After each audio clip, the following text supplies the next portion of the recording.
Hi students, welcome to Nidhikala AIS Academy. So video வந்து அனைக்கும் எங்கள் மனமான நடிகள் இட்ஸெல்ஃப். So நம்ம இந்த வீடியோல என்ன பார்க்க போறோம் பாத்தீங்கன்னா February 25 2024 இன்னைக்கான கரண்ட் அஃபேர்ஸ் தான் பார்க்க போறோம். சரிங்களா? வழக்கம் போல ஃபர்ஸ்ட் கரண்ட் அஃபேர்ஸ் நியூஸ் பார்த்து முடிச்சிட்டு அதுக்கு அப்புறமா அதுக்கான क्वेश्चंस பார்க்கலாம். நியூஸ் கத்துக்கிட்ட மாதிரி ஆச்சு, क्वेश्चंस படிச்ச மாதிரி ஆச்சு. நியூஸை பார்த்து क्वेश्चन பார்க்கறப்ப நமக்கு அது ரிவிஷன் ஆயிடும். ஓகேவா? யாராவது ஃபர்ஸ்ட் வருஷம் நம்ம சேனலுக்கு வந்தீங்கன்னா மறக்காம நம்ம சேனலை சப்ஸ்கிரைப் பண்ணி அப்படியே பக்கத்துல பெல் ஐகானை கிளிக் பண்ணி வச்சுக்கோங்க. அப்ப நம்ம போற ஃபர்தர் வீடியோஸ் உங்களுக்கு சேரும். சிம்பிள் வீடியோ பர்சேஸ் ஸ்கிப் பண்ணாம ஃபுல்லா பாருங்க. அதே மாதிரி வீடியோ லைக் பண்ணுங்க, கமெண்ட் பண்ணுங்க, எல்லாத்துக்கும் ஷேர் பண்ணுங்க. புரியுதா? வாங்க நம்ம வீடியோக்குள்ள போலாம். பை. ஃபர்ஸ்ட் நியூஸ் பாருங்க. Issues concerning corrupt practices dealt with by section 123 of the Representation of Peoples Act 1951. அத பேசுற அளவுக்கு இப்ப என்ன நடந்திருக்கு அப்படின்னா recently the Supreme Court observed that no individual in India cast their votes based on the education qualifications of the candidate. நம்ம எலெக்ஷன்ல ஓட்டு போடுறோம் அப்படின்னா ஒரு எம்எல்ஏக்கோ எம்பிக்கோ ஓட்டு போடுறோம் அப்படின்னா அவங்களோட எஜுகேஷன் குவாலிஃபிகேஷனை பார்த்து போட தேவையில்லை அப்படின்ற மாதிரி சொல்லியிருக்காங்க. அதனால இந்த செக்ஷன் 123 பத்தி பேசியிருக்காங்க. ஓகேவா? அடுத்த நியூஸ் பாருங்க. The New START treaty is the last remaining nuclear arms control treaty between the US and Russia. So US and Russia நடுவுல இதுதான் வந்து பார்த்தா லாஸ்ட் ரிமைனிங் நியூக்ளியர் ஆர்ம்ஸ் சொல்றாங்க.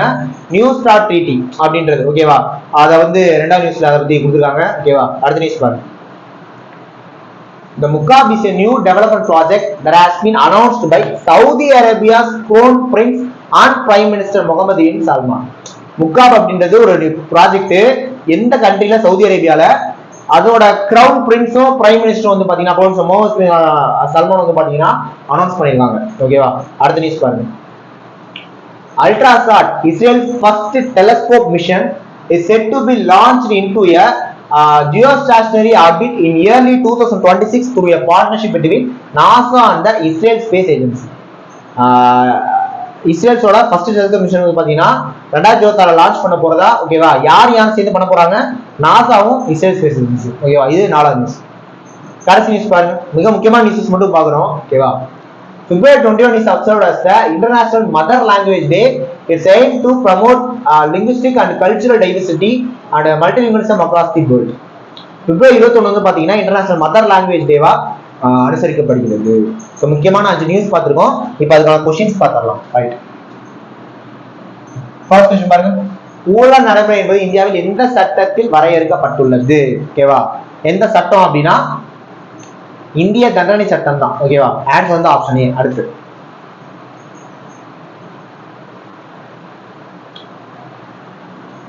Representation of people's act. ஒரு நிமிஷம் இத மட்டும் பாத்துக்கலாம்.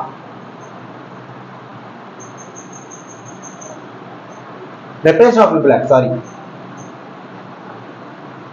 மக்கள் சட்டத்தின் பதிவுத்துவம். Representation of people's act. ஓகேவா? First question answer option B. அடுத்து செய்தியில் காணப்பட்ட புதிய ஸ்டார்ட் ஒப்பந்தம் எந்த இரு நாடுகளுக்கு இடையேயான ஒப்பந்தம்?